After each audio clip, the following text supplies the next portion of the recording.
swinging into the training center to make a video for you today. I hope this is helpful to you today. So someone asked me today that's having trouble with her son.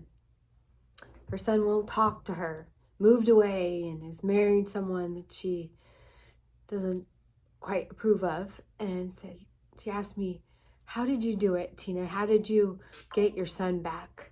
And I did several years ago lose custody of my son. I lost his heart. He hated my guts because I divorced his father. And because of my alcoholism, I was super selfish and not a good mom at all. That little boy got robbed. However, thank God that I got well, that I got help for alcoholism, and I learned to reverse that, what I call parent alienation syndrome. It is a syndrome. Parent alienation is when one parent turns a child against the other one by saying things that aren't true or saying things a certain way, manipulating, so the child will come to not like the other parent. And the syndrome is what the child has, the state of not liking the parent because of the alienation that's happened. If that makes sense. I hope that makes sense. So, my son hated my guts and my heart was wrenched, and I had to reverse the energy. I had to line up my actions, my thoughts, and my energy that would bring my son back into my life, because I had caused it by my actions, by my negative actions, my negative thoughts, my negative energy. I had caused this horrible thing to happen.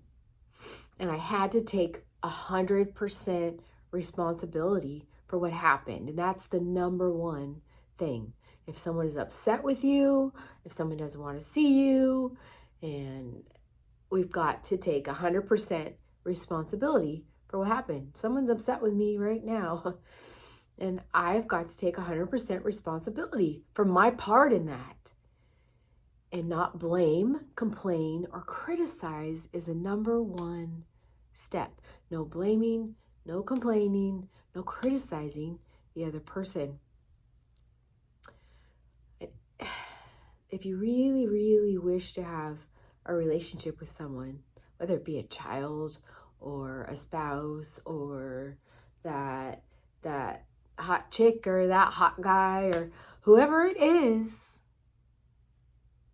we've got to line up our thoughts, our actions, and our energy with them so we vibrate at their level. We vibrate with them.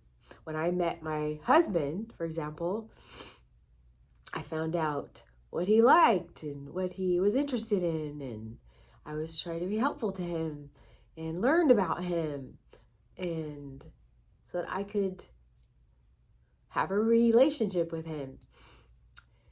And I watched a movie called The Secret. If you haven't seen it, I was telling my friend about it. The Secret, full length. I believe it's on YouTube for free now. And that really opened my doors. I mean, of course, God above, is the ultimate. God above is the source. I believe that we pray and we ask without ceasing. We ask as long as we don't pray for our own selfish ends. We pray that others will be helped. Then yeah, God hears a heartfelt prayer. But God doesn't answer selfish prayers. Get me out of this pain. No, that's selfish.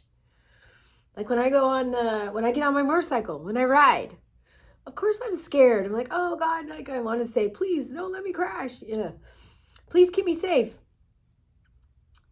But I reword it that, hey, it's more thoughtful to say, Lord, please keep Luke's mom safe. Keep me safe so that I can still be helpful to the world and I can still be useful to you. There's got to be a purpose. A purpose. Our thoughts, our actions, and our energy determine everything. I had to do that to get my son back. If you're alienated from a child, a person,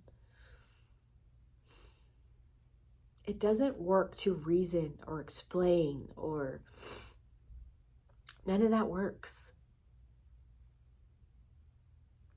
We've got to line up with them. I had to line up, even though I was very resentful at his father. I had to line up with his father. I had to work with his father. I had to forgive, and realize it is not about me.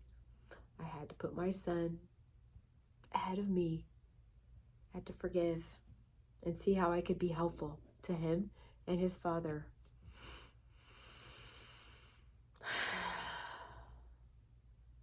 I hope this is useful.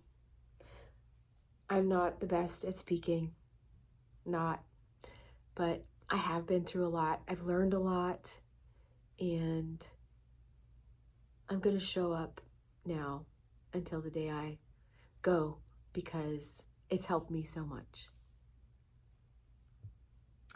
So, if you are estranged from a loved one, you've got to line up your energy with theirs. I had to move where my son lives. I didn't live really far, but I lived halfway across town.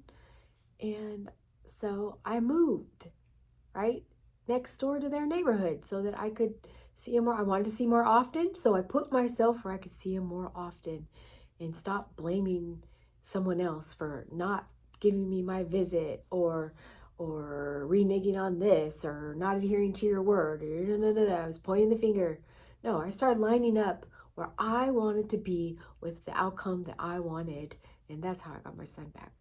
I started giving what I wanted to receive back. I started being kind, and they were kind to me.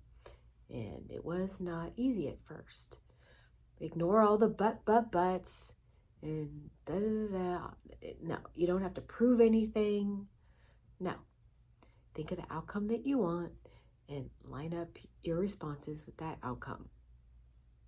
If you want to visit and you're pissed they're not giving you your visit, well, you got to think, what the hell do I need to do? What can I do to bring this visit? Don't say there's nothing I can do. That's my pet peeve when someone says, well, there's nothing I can do. Hell yes. We have a huge source above, enormous, massive source, God. God can do anything. If you're at a loss, say, God, please help me, show me what to do. Reflect internally. And listen to the voice internally before you make a choice. Every choice. I've been talking long enough. So, if someone really matters to you, if you really love them, study what they love to do. Line up your energy with that too. don't give up being you. Don't be fake, but just line up with them. It shows them that you love them. I love you.